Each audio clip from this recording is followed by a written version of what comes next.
Ikakasal kay Joanna Cabangis San Jose, nakatira sa Marikit Street, Tanza, Navotas City. Ikakasal sa darating na March 21, 2026. Anumang hadlang o putol sa mga nasabing kasal, makipag-ugnayan lamang sa opisina ng ating parokya. Isama po natin sa ating mga panalangin ang mga sumusunod na intentions. Para sa nag-alay ng misang ito, bilang pasasalamat na sila, Ostonal and Velasco and family, Narding and Cora Lalim and family, Bruza family, Antonio Castañeda, Jerry Chanco, Eduardo G. Ferrer, Rosita Rivera, San Bartolome Children's Ministry. Para sa nagdiriwang ng kanyang kaarawan, Jessie Abogado Vega. Para sa natatanging kahilingan nina, Sonia Velasco, Gina Morales Reyes, Vega and Conicosa family, Ayesha Natak. Para sa ating mga kapatid na may karamdaman, lalong-lalo na si Melody Yong Rios. Para sa kaluluwa nila, Holy Father Pope Francis, Benjamin Galauran, Nina Gaza Robles, Lorenzo Yu Dumlao, Efren Castañeda, Paulina Lacson Sembrano, Pilar Rufina Rodriguez Lucas, Leonardo R. Abilida, Nicholson S. Abilida, Denisa Barbon Makili, Benito Dainisan, Esther Javier, Edeth Merasol, Rose Adora Piloton, Roberto and Virginia Cometa, Gregorio Galoran, Potenciana Galoran, Macario Galoran, Maxima Galoran, Eulogio Montañez, Rufina Montañez, Aldarico Piloton, Soledad Piloton, Abraham Apostol, Gervasia Apostol, Rovita Reyes, Remedios and Dominador Bondalian, Faustina Padilla, Modesta Enriquez, Sheila B. Maria, Marcela Santos, Federico Santos, Evelyn Santos, Erlinda Ignacio, at ang lahat ng kaluluwa sa purgatorio.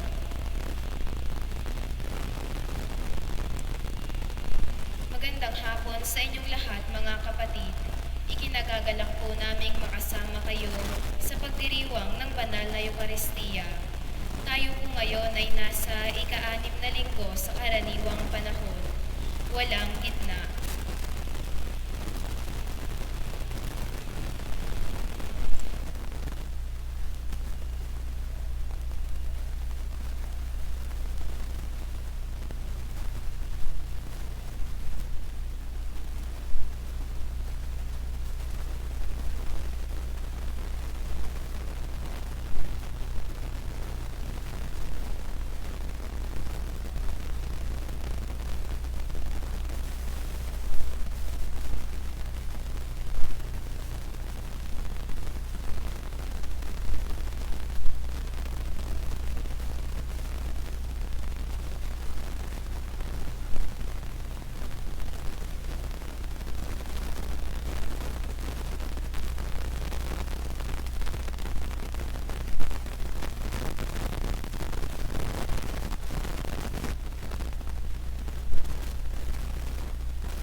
Sa ngalan ng Ama at ng Anak at ng Espiritu Santo. Amen. Ang pagpapala ng ating Panginoon Kristo, ang pag-ibig ng Diyos Ama, at ang pakikipagkaisa ng Espiritu Santo naway sumainyong lahat. At sumaiyo rin. Mga kapatid, tayo ngayon ay nasa ika-6 na linggo sa karaniwang panahon. Sinasabi ni Jesus ngayon sa Ebanghelyo na ang panlabas sa pagsunod natin sa batas ng Diyos ay hindi sapat upang tayo maging tunay na mga alagad niya. Kailangan magmula sa ating mga puso ang pagsunod sa mga kautosang ito. Sa pagdiriwang natin na Eukaristiyang ito, lumagunawa tayo sa pag-ibig na malaya, responsable at bukas palad. Mga kapatid, aminin natin ang ating mga kasalanan upang tayo maging marapat gumanap sa banal na pagdiriwang. Sinugong tagapagpagaling sa mga nagsisisi, Panginoon, kaawaan mo kami. Panginoon, kaawaan mo kami. Dumating na tapaganyaya makasalanay magsisi, Kristo, kaawaan mo kami. Kristo, kaawaan mo kami. Nakaluklok ka sa kanan ng Diyos Ama para ipamagitan kami. Panginoon, kaawaan mo kami. Panginoon, kaawaan mo kami. Kawanawa tayo na makapangyarihang Diyos, patawarin tayo sa ating mga kasalanan at patubayan tayo sa buhay na walang hanggan. Amen.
makapangyarihan, pinangangatawanan mong manahan sa mga may loobing tapat at maasahan.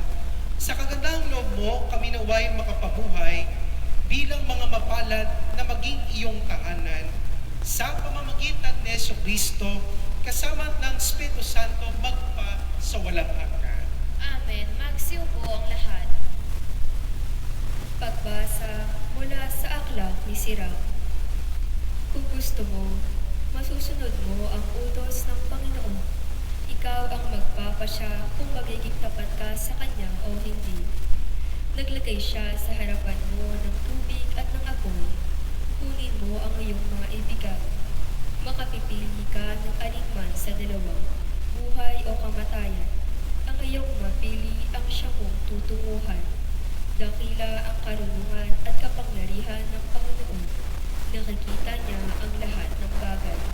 Nalalaman niya ang lahat ng ginagawa ng bawat tao at kinakalingan niya ang mga may takot sa kanya. Kailan may wala siyang inutusang magpakasama o pinahintulutang magkasala. Ang salita ng Diyos. Salamat sa Diyos. Mapalad ang sumusunod sa utos ng poong Diyos. Mapalad ang sumusunod sa utos ng buong Diyos. Mapalad ang mga taong malinis ang pamumuhay. Ayon sa utos ng poon ang gawain araw-araw. Mapalad ang sumusunod sa kanyang kautusan. Buong puso ang pagsunod sa utos na ibinigay. Mapalad ang sumusunod sa utos ng buong Diyos. Ibinigay mo sa amin iyong mga utos upang aming talimahin at sundin ng buong lubog. Gayon ako umaasang magiging tapat, susundin ng iyong utos, susundin ng buong ingat. Mapalad ang sumusunod sa utos ng buong Diyos. Itong iyong abang lingkod o Diyos, sana'y pagpalain, upang ako ay mabuhay at ang utos mo ang sundin. Buksan mo ang paningin ko pagkat nananabik masdan, yaong buting idudulot sa akin ng iyong aral. Mapalad ang sumusunod sa utos ng buong Diyos. Ituro mo, Panginoon, layunin ng kautusan, at iyon ang susundin ko habang ako'y nabubuhay. Ituro mo ang batas mo't sisikapin kong masunod, buong pusong iingat at susundin ng buong lubog. Mapalad ang sumusunod sa utos ng buong Diyos.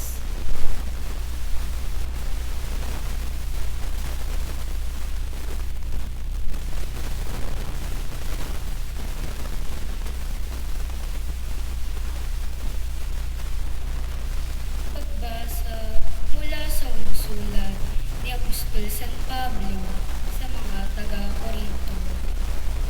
Mga kapatid, sa mga may sapat na gulang sa pamumuhay espiritual, karunungan ang ipinangangaral namin, subalit hindi karunungan ng sanlibutan ito o ng mga tagapamahala sa ngayon na nakatakdang malipol. Ang tinutukoy ko ay ang panukala ng Diyos na nalihim sa tao. Itinalaga niya ito para sa ating kadarakila bago likhain ng sanlibutan. Isa man sa mga tagapamahala sa kapanahunan ito'y walang naunawa sa panukalang iyon, sapagkat kung naunawaan nila iyon, hindi sana nila ipinako sa krus ang dakilang Panginoon.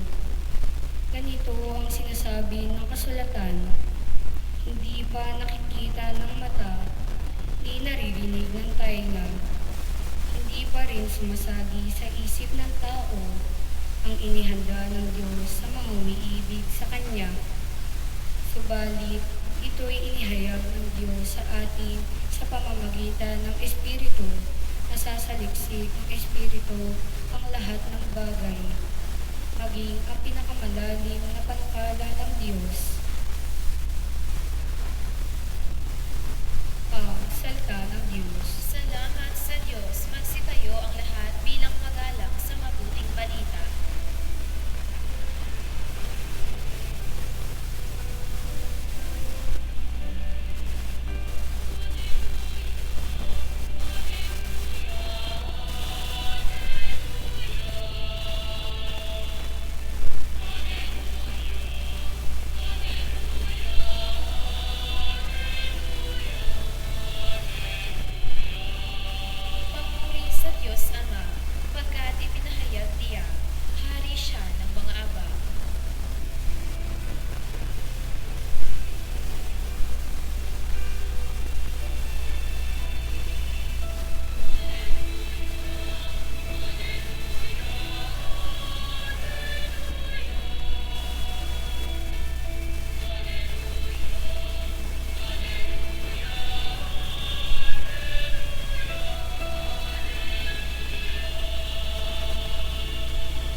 Sumainyo ang Panginoon.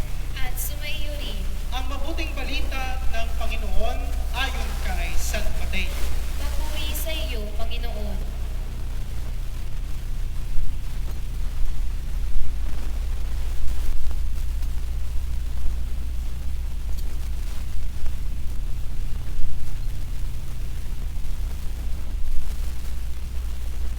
Noong panahong iyon, sinabi ni Jesus sa kanyang mga alagad, "Sinasabi ko sa inyo, kung ang pagsunod ninyo sa kalooban ng Diyos ay tulad lamang ng pagsunod ng mga eskriba at mga pariseyo, hindi kayo makapapasok sa kaharian ng Diyos." Narinig niyo na noong unay iniutos sa mga tao, "Huwag kang papatay. Ang sinumang makamatay ay mananagot sa hukuman. Ngunit kayo'y sinasabi ko sa inyo, ang papupuot sa kanyang kapatid ay mananagot sa hukuman." Narinig niyo na noong unay iniutos sa mga tao, "Huwag kang makikiapid." Ngunit kayo'y sinasabi ko sa inyo, ang sinumang tumingin ng may mahalay na pagnanasa sa isang babae, sa isip niya'y nakiapid na siya sa babaeng iyon. Narinig pa ninyo na noong unay iniutos sa mga tao, "Huwag kang sisira sa iyong pinanumpaang pangako. Bagkus ay tuptin mo ang iyong sinumpaan sa Panginoon." Ngunit ngayon sinasabi ko sa inyo, huwag na kayong sumumpa kung nangangako kayo.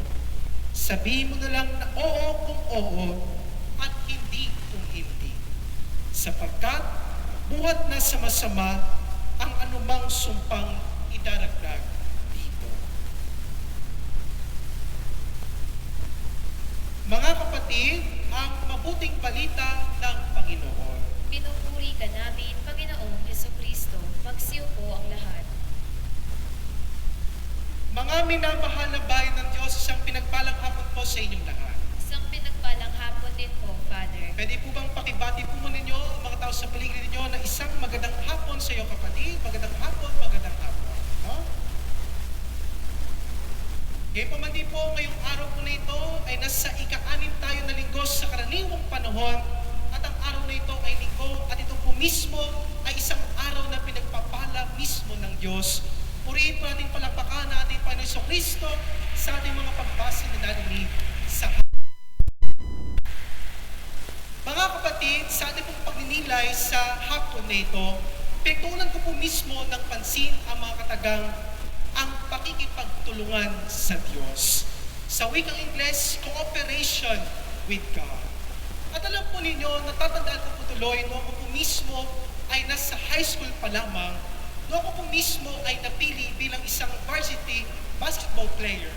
Tanda ko po noon na sinabi sa akin ng aking coach sa basketball na ang isang magaling na player ay hindi yung magaling mag-shoot at mag-dribble, kundi ang isang magaling na player ay yung unit ng isang grupo. Tanda ko po noon, ang sabi po sa akin, be cooperative.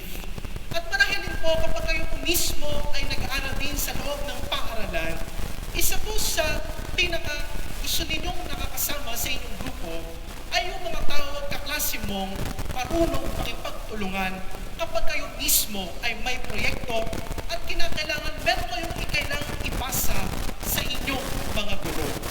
At marahil din naman sa konteksto naman ng trabaho, kung kayo po mismo ay may katrabaho, ang gusto ninyong pinipiling makasama sa trabaho ay yung mga taong marunong makipagtulungan at handang gawin ang isang layunin na kung saan pinapagaan niya ang trabaho din natin sa loob ng ating pinagtatrabuhan.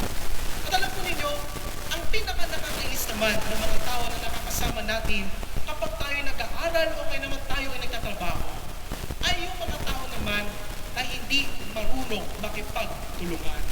Marahil sa konteksto ng mga nag-aaral, ito po yung mga tinatawag natin na mga taong pabigat na ang paglamang ay magluto ng pansit canton o kaya naman paminsan-minsan, ito po yung mga tao na ang ganda lamang ang ambag at wala nang itinutulong sa isang grupo.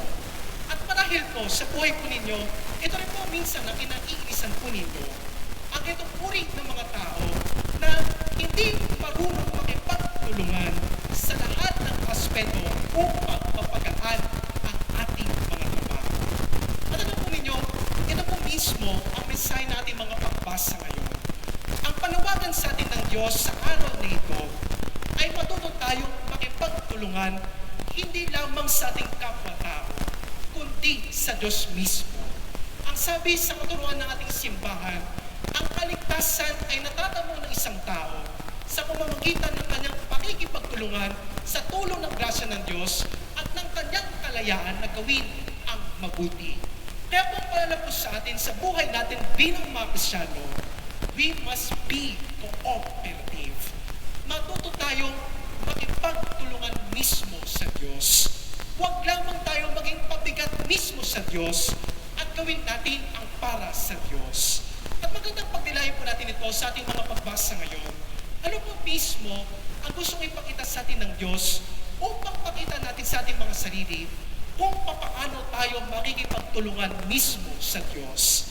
Dalawang bagay lamang po ang gusto ko pong pagdilayan po natin sa hapon na ito. Una, ikaw mismo ay nakikipagtulungan sa Diyos kung ang layunin mo sa iyong sarili ay ang layunin din mismo ng Diyos. Ulitin ko po muli, kung ang layunin ng isang tao ay kagaya ng layunin sa Diyos, ito mismo ay isang uri ng pakikipagtulungan sa Diyos. Pwede niyo po bang sabihin ng sabay-sabay ang mga katagang, ang layunin ng Diyos ang siyang layunin ko rin? Parang po nga speaking of tongues, hindi ko po kayo maintindihan kung ano po ang sinasabi po ninyo. Ulit ko po muli, ng sabay-sabay po natin sabihin, ang layunin ng Diyos ang siyang layunin ko din. Maraming salamat po. Sa unang punto na ating pagdinilay ngayon, tayo mismo ay pinalalahanan ng Panginoong Diyos sa unang pagbasa mula sa aklat ni Sirach na mas nakikita ng Diyos ang siyang makabubuti para sa tao. Malinaw po mismo sa unang pagbasa na sinasabi mismo ng Diyos na mas nakikita niya sa pamamagitan ng kanyang kapangyarihan kung ano ang mas makabubuti para sa tao. At natatandaan ko po tuloy, meron pong isang nabasa na aklat na ang author po nito ay si John Maxwell. Sabi po mismo ni John Maxwell, a leader is one who knows the way, goes the way, and shows the way. Sa konteksto ng pananampalataya, ito po mismo ang ginagawa ng Diyos sa ating mga buhay. Ang Diyos mismo ang pinuno ng ating mga buhay. Ang Diyos mismo ang nakakakita kung ano mismo ang pangangailangan natin. Ang Diyos mismo ang gumagawa ng pamamaraan upang dalhin tayo patungo sa kabutihan. Kaya nga po, ang panawagan po sa atin, kung ang layunin mismo ng Diyos ay kabutihan para sa buhay natin, kinakailangan ang ating ding layunin para sa mundong ito ay para sa ating ikadadala patungo sa buhay na walang hanggan. Kaya po panawagan po sa atin, kung tunay tayong nakikipagtulungan sa Diyos, ang layunin mismo ng Diyos ay siya ding ating layunin. Hindi pa pwedeng ang layunin mo ay hindi para sa Diyos. Kinakailangan ang layunin mo rin ay katulad ng sa Diyos. Katulad po ng halimbawa na binigay ko sa inyo kanina, minsan po sa amin kapag kami naglalaro ng basketball, hindi po sapat lamang na ang gusto lang namin ay manalo. Kinakailangan kapag kami ang nagtitraining sa basketball, matutunan namin mismo na magkaroon ng proper training upang makuha po namin ang aming goal sa buhay. At ito rin po mismo ang pinapakita sa atin ng Diyos. Kinakailangan kung tayo mismo ay nakikipagtulungan sa Kanya, ang ginagawa dapat natin ay para sa kalaluyunin ng Diyos. Sapagkat ang Diyos mismo ang nagbibigay gabay, ang Diyos mismo ang nagdadala sa atin sa kabutihan, ang Diyos mismo ang nagpapakita sa atin ng daan. Baka po minsan mga kapatid, baka sa mga pagkakataon na pumapangit ang nangyayari sa ating mga buhay, baka po paminsan-minsan ang naging layunin mo na ay sarili mo lang layunin at hindi na para mula sa Diyos. Baka po minsan, kaya pangit ang nangyayari sa buhay mo Kasi hindi mo sinusunod ang layunin ng Diyos na siyang gabay mo para sa buhay mo. Pwede niyo po bang tignan po yung katabi po ninyo ngayon? Pakitignan nga po yung katabi po ninyo ngayon. Pakilalanganan nga po siya. Sabihin niyo po sa kanya, gawin mo ang layunin ng Diyos. Yung iba po, napapasin ko parang mga tulala na po, no? Alam ko po kahapon, nakipag-date po kayo at Happy Valentine's Day po sa inyo, no? Pwede po bang pakitabi ko po yung katabi niyo, sabihin niyo po sa kanya, gawin mo ang layunin ng Diyos. Sa unang punto po ng pagninilay, ito po mismo ang pinapala sa atin ng unang pagbasa. Mas nakikita ng Diyos ang pangangailangan ng tao. Mas alam ng Diyos ang kanyang ibibigay para sa atin. Mas alam ng Diyos kung saan tayo niya dadalhin patungo sa kabutihan. Pangalawang punto po ng pagdinilay po natin sa hapon na ito, itinuturo sa atin mismo na ikalawang pagbasa at ng Ebanghelyo ayon kay San Mateo, na kung saan kinakailangan, kung may layunin sa iyo ang Diyos, kinakailangan makita sa gawa mo ang layunin na ito. Pwede na po bang sabihin ng sabay-sabay, ang gawin ang layunin ng Diyos? Pwede po bang mas malakas sa konti, gawin ang layunin ng Diyos? Narinig po natin ngayon sa Ebanghelyo. Alam po ninyo, ngayong araw po nito ay meron pong dalawang options ng pagbasa ng Ebanghelyo ayon kay San Mateo. Meron po tayong tinatawag na longer form at meron din po tayong tinatawag na shorter form. Ang pinasa ko po ngayong araw na ito ay yung shorter form upang mas madali nating maunawaan ang mensahe ng ating Panginoon Kristo. At alam po ninyo, kapag pinasa po natin yung longer form, sinasabi po dito mismo na ang palala mismo ni Jesus ang gumaganap ng kautusan at nagtuturo na tuparin iyon ay ibibilang sa dakila na sakarian ng Diyos. At ito po mismo ay nagpapakita sa ating mga buhay na kinakailangan kung tayo mismo ay nakikipagtulungan sa Diyos, makita sa gawa ang ating pakikipagtulungan sa Kanya. Halimbawa po sa konteksto po ng isang nag-aaral, upang masabi mo ang iyong kaklase ay tumutulong sa iyo sa gawain sa inyong proyekto, kinakailangan makita mong ginagawa niya at binibigyan niya ang kanyang sarili na gawin ang inyong proyekto. Sa konteksto ng pananampalataya, ang gustong ipating sa atin ng Diyos, hindi mo lang gagawin ang isang bagay dahil gusto mo lamang at para ikaw ay maligtas. Kinakailangan, ginagawa mo ang pagsunod mo sa Diyos ng may pag-ibig at may pagmamahal. Ang mahirap po kasi sa atin paminsan-minsan, naging katulad tayo ng mga eskriba at mga pariseyo sa Ebanghelyo. Ang sabi ng Panginoon, huwag niyong gagayahin ang mga eskriba at mga pariseyo. Sila, sumusunod naman sila sa mga utos ng Diyos, pero hindi ito nagmumula sa kanilang mga puso. Ang panal sa atin ng Diyos, kapag ginagampanan natin ang ating mga responsibilidad, gawin ito ng may pusa, gawin ito ng may pag-ibig, at gawin ito ng may pagmamahal. Halimbawa po, kapag kayo mismo ay nagsisimba tuwing araw ng linggo, hindi po ba ang araw ng linggo ay isa pong responsibilidad ng isang Kristyano na siya mismo ay makasamba sa Diyos? Kaya po, sana po, kapag kayo mismo ay nagsisimba, hindi lang kayo napipilitan na sumama sa iyong mga kasama upang magsimba.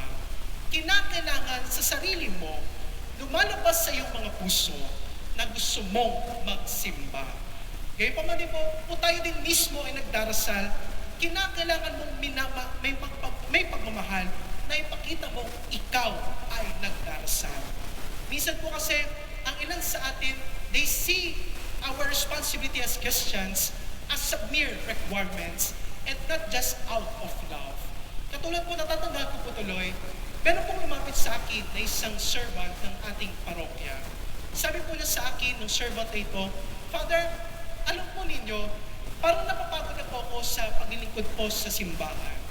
Alam po ninyo, Father, kapag ako po mismo ay nagsaserve, parang nakikita ko na lamang po yung aking pagsaserve as a mere requirements. Sabi po niya sa akin, Father, parang tinatamad na po ako mag-serve. Pero alam po ninyo, ang palala ko po sa Kanya, kailangan kung ikaw ay naglilingkod, lagyan mo ng pagmamahal ang iyong paglilingkod. Hindi ka pumapasok sa simbahan dahil napilitan ka lamang. Hindi ka pumupunta sa simbahan sa mga pagkakataon na nagsisipag ka lamang. Kundi kaya ka pumapasok sa loob ng simbahan dahil ito ay iyong pagmamahal para sa Diyos. Pwede niyo po bang tignan po yung katabi po ninyo ngayon? Pakilalahanan nga po yung katabi po ninyo ngayon. Sabihin niyo po sa kanya, gawin mo ang mga bagay ng may pag-ibig sa Diyos. Pwede po bang na mas malakas pa sa kabilang dako naman, gawin mo ang mga bagay na may pag-ibig sa Diyos. Baka po kasi ito po minsan ang nakakalimutan natin bilang mga Kristiyano. Kaya tayo pumupunta sa simbahan, hindi lang para kay Father, hindi lang para sa mga nakikita at nakakasama ninyo, kundi ginagawa nyo ang mga bagay nito dahil pag-ibig sa Diyos, dahil minamahal mo ang Diyos. Sa ikalang pagbasa po na sinasabi ni San Pablo sa mga taga-Korinto, ito ang uri ng karunungan na itinuturo sa atin ng Diyos. Ang karunungan ay hindi galing sa mundong ito, kundi ang karunungan para sa ikadadakila ng paghahari ng Diyos. Kaya po, napalala ko po sa inyo, gawin ang mga bagay ng may pag-ibig at pagmamahal. Mga kapatid, ito lamang po ang pagdinilay po natin sa hapon nito. Pagdinilayan po natin ngayon ang salitang pakikipagtulungan sa Diyos.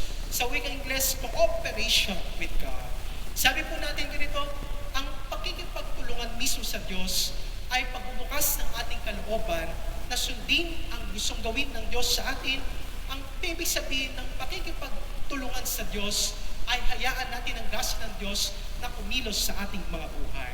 Paano natin masasabi kung tunay tayo na nakikipagtulungan sa Diyos? Dalawang bagay lamang po. Una, ang layunin ng Diyos ay layunin mo bilang tao.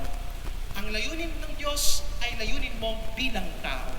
At pangalawa naman, ang tinuturo sa atin, ang gawa ay para sa paghahari ng Diyos. Gawin mo ang layunin nito para sa Diyos.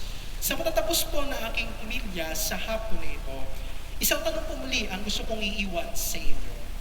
Sa tingin po ba ninyo, kung susuriin po ninyo ang inyong mga sarili, do you consider yourself as someone who cooperates with God? Sa tingin po ba ninyo, kung susuriin po ninyo ang inyong sarili ngayon, kayo ba ay nakikipagtulungan mismo sa Diyos?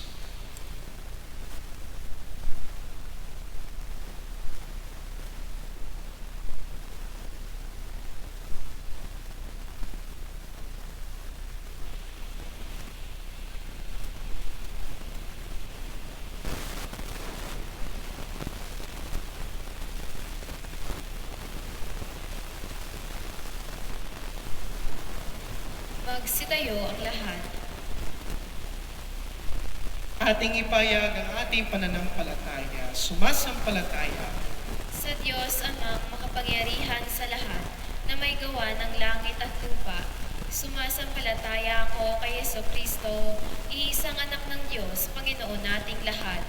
Nagkatawang tao siya, lalang ng Espiritu Santo, ipinanganak ni Santa Mariang Berhen, pinagpakasakit ni Poncio Pilato, ipinako sa krus, namatay, inilibing, nanaog sa kinaroroonan ng mga yumao, nang may ikatlong araw na buhay na magmuli, umakyat sa langit, naluklok sa kanan ng Diyos Amang makapangyarihan sa lahat.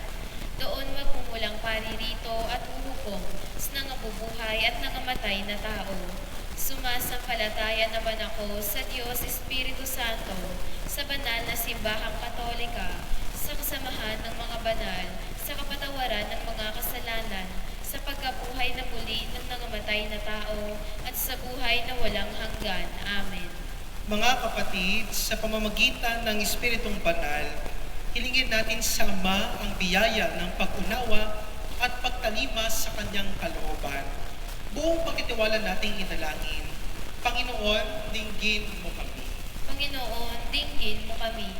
Tulungan mo, O Diyos, ang mga pinuno ng simbahan upang mabatid nila ang pagkilos ng iyong Espiritu sa daigdig ngayon Manalangin tayo. Panginoon, dinggin mo kami. Lagi nawang tuparin ng aming mga pinuno sa pamahalaan ang tungkulin nilang maglingkod ng tapat sa mga mamamayan para sa kaunlaran ng bayan. Manalangin tayo. Panginoon, dinggin mo kami. Tulungan mo ang bawat pamilyang maipahayag ang iyong kabutihan sa pagsisikap ng bawat kasapi nito na maging mapagmahal sa isa't isa. Manalangin tayo. Panginoon, dinggin mo kami. Patuloyin mo sa iyong kaharian ang yumao naming mga mahal sa buhay. Manalangin tayo. Panginoon, dinggin mo kami.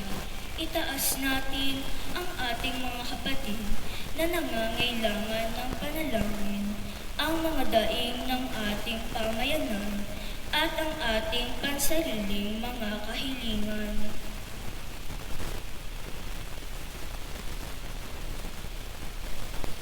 Manalangin tayo. Panginoon, dinggin mo kami. Ama naming Diyos, ipagkaloob mo ang aming mga kahilingan habang sinisikap naming unawain at may sabuhay tungo sa kaganapan ang misteryo ng kahariang iyong ipinahayag sa pamamagitan ni Jesucristo na aming Panginoon. Amen. Manatiling nakatayo para sa pag-aalay.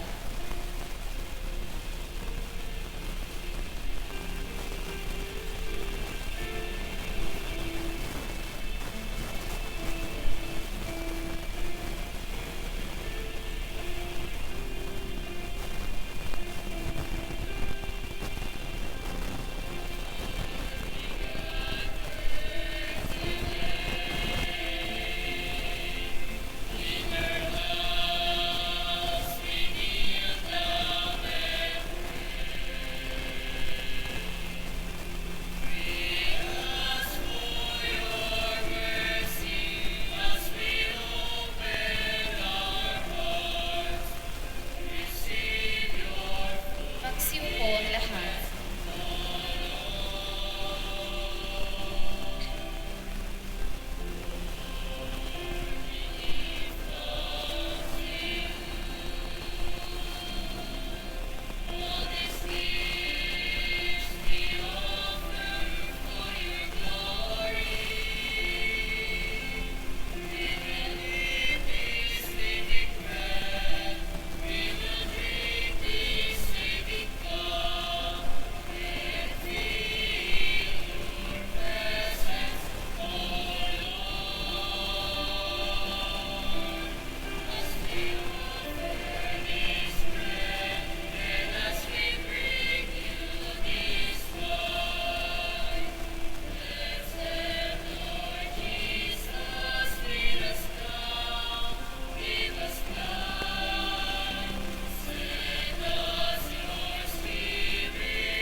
Manalangin kayo mga kapatid upang pagahin natin ang kalugdan ng Diyos amang makapangyarihan.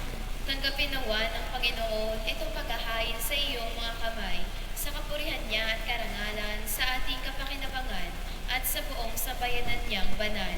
Ama naming lumikha, kami naway dalisahin at pinabaguhin ng aming gaganaping paghahain. Kami naway itaguyod ng gagawin namin ito sa pagnanais naming sundin ang loob mo. Sa pamamagitan ni Jesucristo, kasama ng Espiritu Santo magpa sa walang hanggan. Amen. Sumayin niyo ang Panginoon. At sumaiyo rin, Itaas sa Diyos sa inyong puso at diwa. itinaas na namin sa Panginoon. Pasalamatan natin ang Panginoong ating Diyos. Marapat na siya ay pasalamatan. Ama naming makapangyarihan, tunay ngang marapat na ikaw ay aming pasalamatan. Sa iyong kagandahang loob, kami iyong ibinukod upang iyong maitampok sa kadakilaan mong lubos. Kahit na ikaw ay aming tinalikdan, dahil sa aming pagkasalawahan, gumawa ka pa rin na magandang paraang may manguna sa amin para ikaw ay balikan. Kaya't ang iyong minamahal na anak ay naging isa sa mga taong hamak upang may kapwa kaming makapagligtas sa aming pagkapahamak at pagkaligaw ng landas. Kaya kaisa ng mga anghel na nagsisiawit ng papuri sa iyo, nang walang humpay sa kalangitan, kami nagbubunyi sa iyong kadakilaan.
Magsiluhod ang lahat. Ama naming banal, ikaw ang bukal ng tanang kabanalan, kaya't sa pamamagitan ng Espiritu, gayong banal ang mga kaloob na ito, upang para sa amin maging katawan na dugo ng aming Panginoong Hesukristo. Bago niya pinagtiis ang kusang loob na maging handog, hinawakan niya ang tinapay, pinasalamatan kanya, pinagati-hati niya iyon, iniabot sa kanyang mga lagat at sinabi, tanggapin ninyong lahat ito at kanin. Ito ang aking katawan na ihahandog para sa inyo.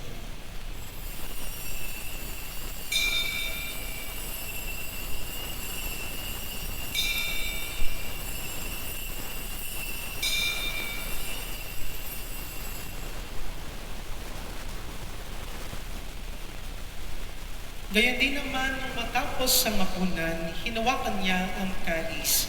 Muli kanyang pinasalamatan. Inabot niya ang kalis sa kanyang mga lagat at sinabi, tanggapin ninyong lahat ito at inumin. Ito ang kalis ng aking dugo, ng bago at walang hanggang tipan.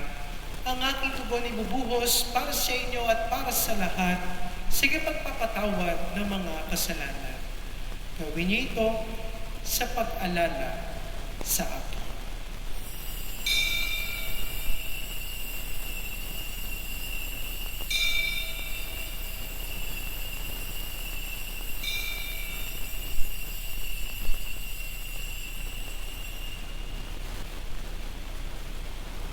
Magsitayo ang lahat. Ipagbunyi natin ang misteryo ng pananampalataya.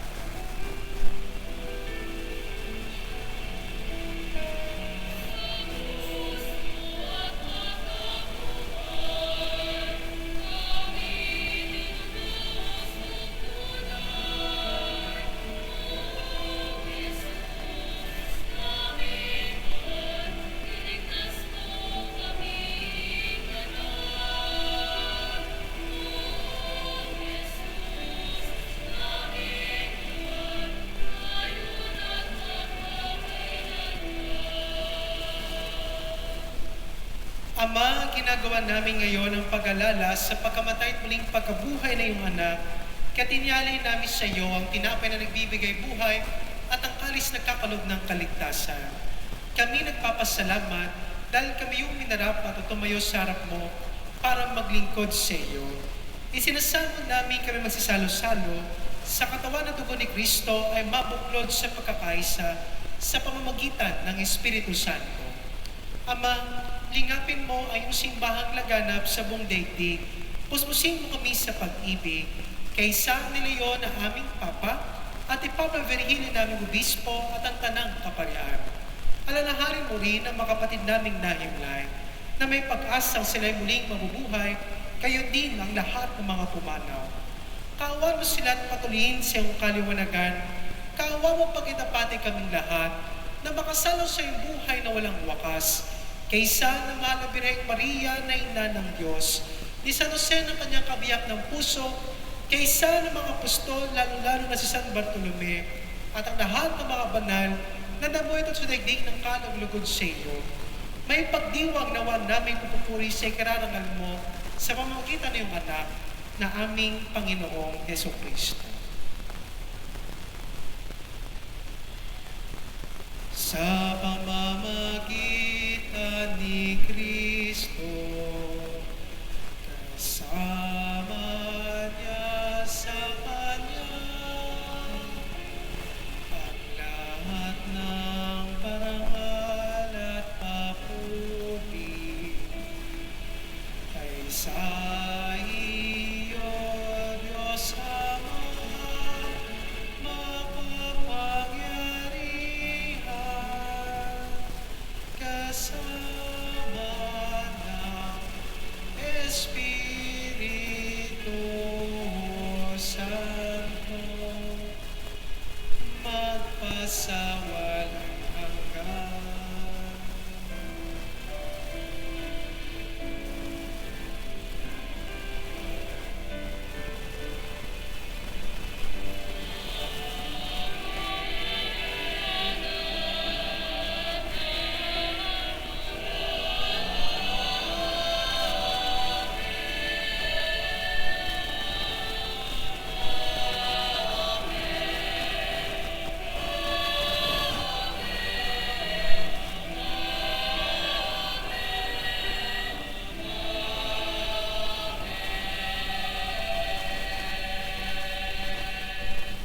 Sa tagubilin ng manakagay na utos sa turo ni Jesus sa Panginoon natin at Diyos, ipayag natin ng lakas loob.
Iniling namin kami adya sa lahat ng masama, pagkalooban ng kapayapaan araw-araw, iligtas sa kasalanan, at ilayo sa lahat ng kapahamakan, samantalang aming pinananabikan ang dakilang araw ng pagpapahayag ng tagapagligtas naming si Jesucristo.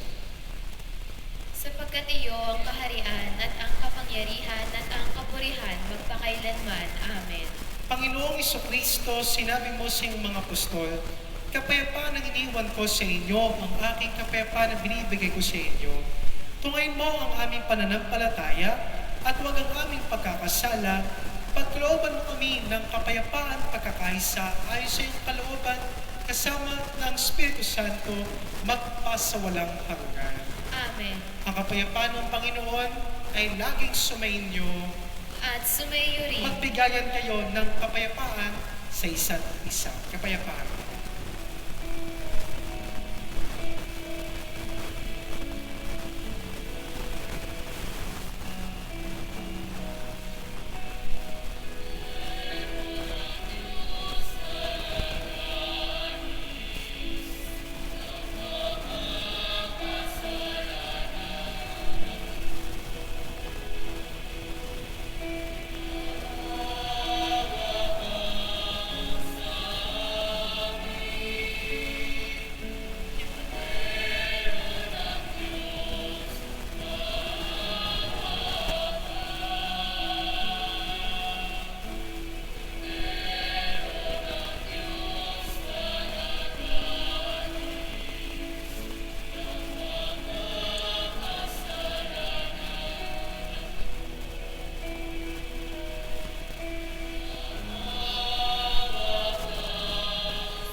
Magsilungkod ang lahat.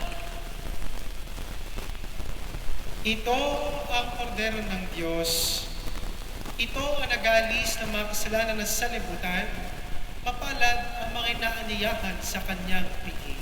Panginoon, hindi ako karapat-dapat na magpatuloy sa iyo. Ngunit sa isang salita mo lamang ay gagaling na ako.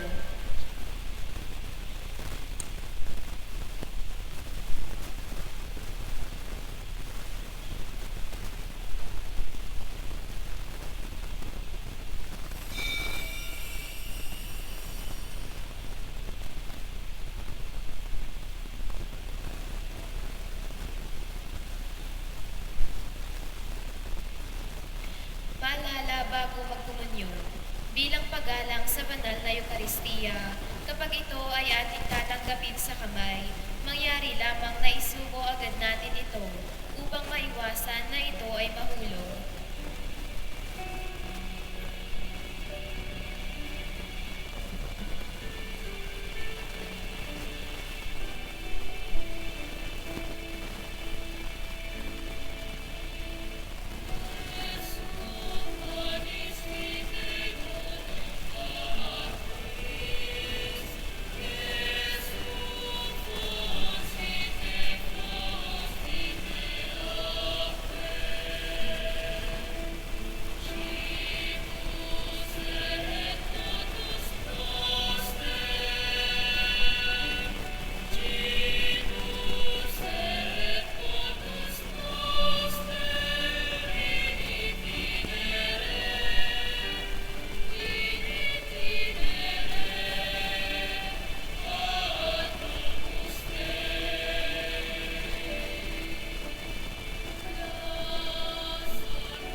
Manalangin tayo. Ama naming mapagmahal, kaming pinagpagsalmo sa banal na pakikinabang, ay gawin mong laging manabik na pagsaluhan ang kaloob mong ito sa aming kabubuhay. Sa pamamagitan ni Jesucristo, kasama ng Espiritu Santo magpa sa walang hanggan. Amen. Magsiupo ang lahat para sa iba pang mga paalala. Tayo po ay magkakaroon ng second collection at ito ay para sa R&F Audio Sound System. Ulat para sa pagsasaayos ng ating sound system. Ang kabuuang naligong po natin mula sa second collection at pledges ay 2,389,732 pesos. Tayo po ay nag-uumpisa na ng pagbabayad at nawa ay patuloy po nating ipagdasal ang katuparan ng gawain ito. Alay natin sa ating patron, San Bartolome.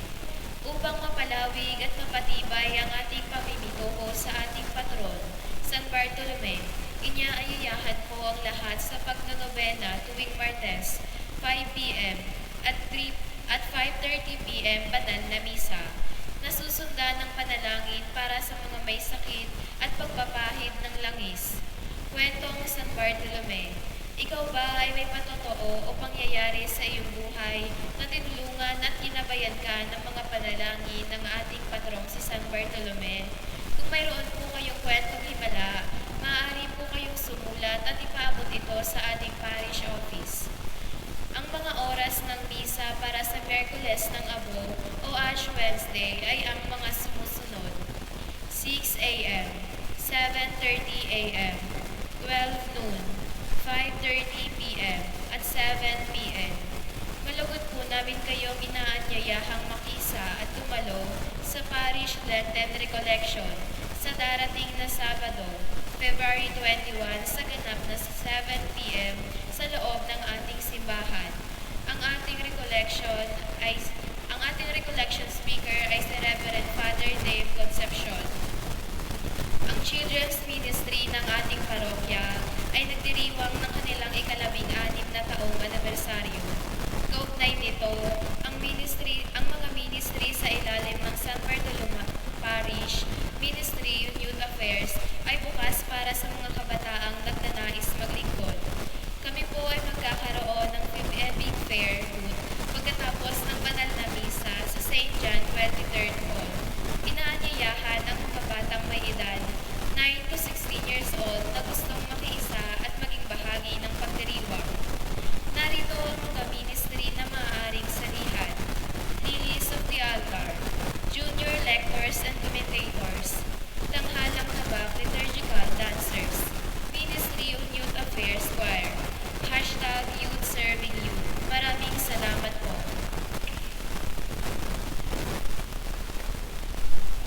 Tinatawagan po ang mga kabataan mula sa Children's Ministry ng San Bartolome Parish para sa sariwain ng pangako at pagtatalaga ng mga laikong lingkod sa parokya ni San Bartolome.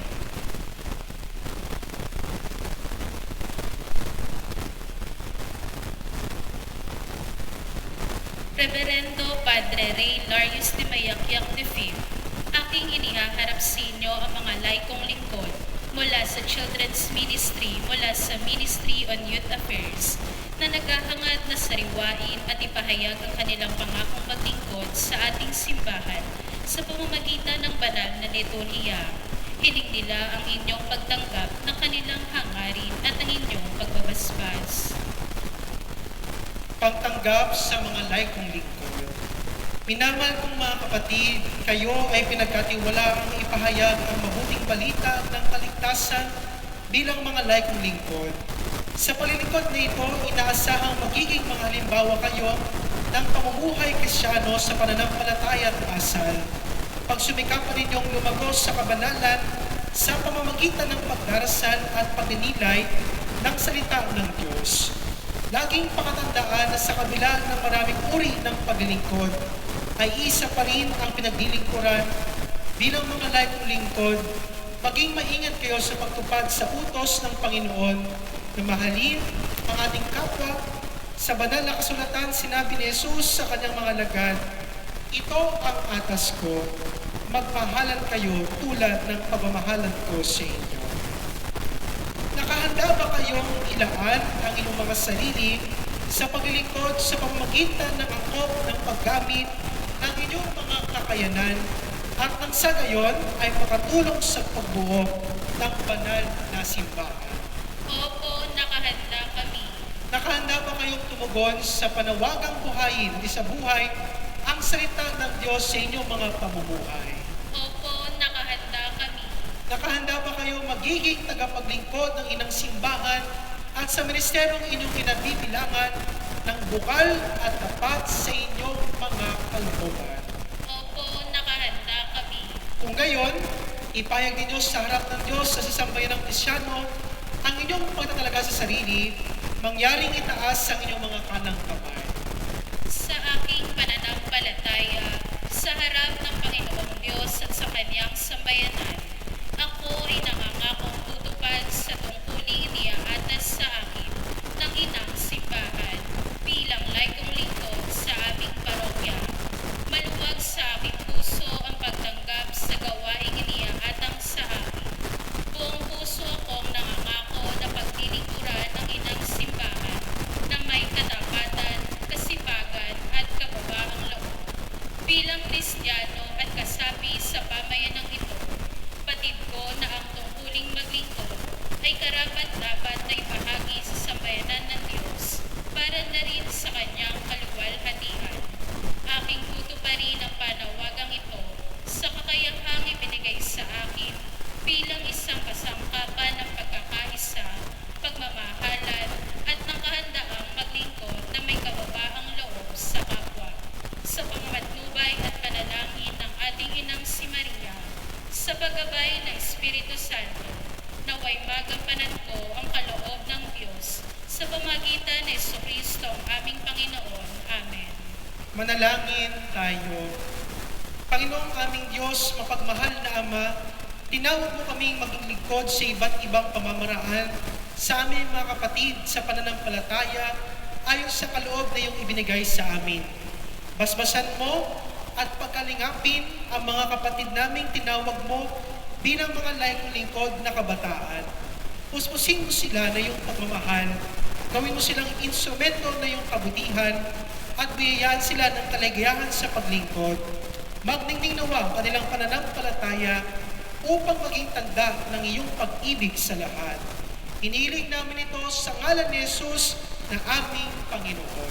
Amen.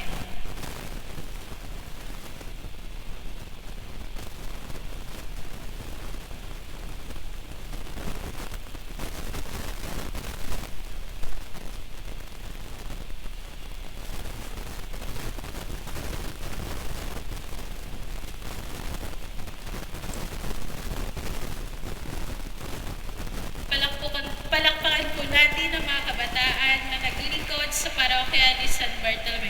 Maraming salamat po sa aming Youth Director, Reverend Father Ray Largis de Mayakyak V. Magsitayo po ang lahat.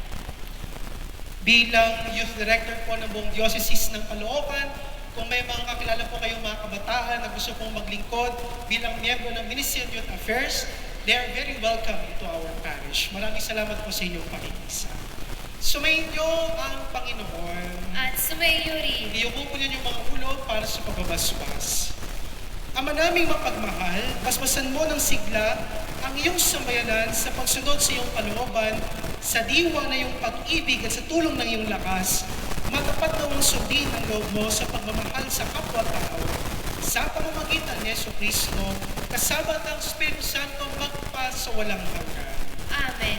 At pagpalain naman kayo ng butihing ng pagmahal at makapangyarihang Diyos, ang Ama, Anak, at Espiritu Santo. Amen.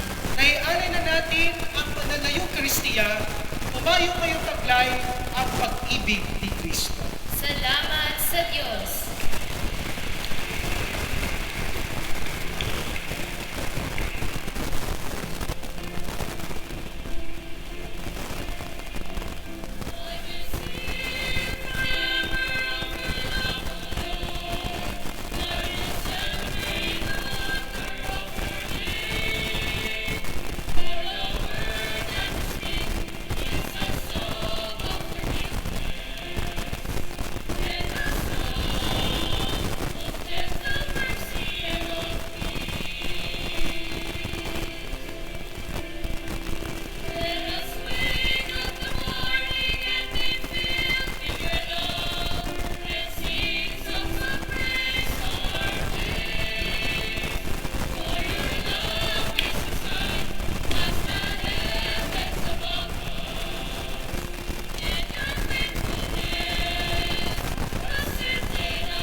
to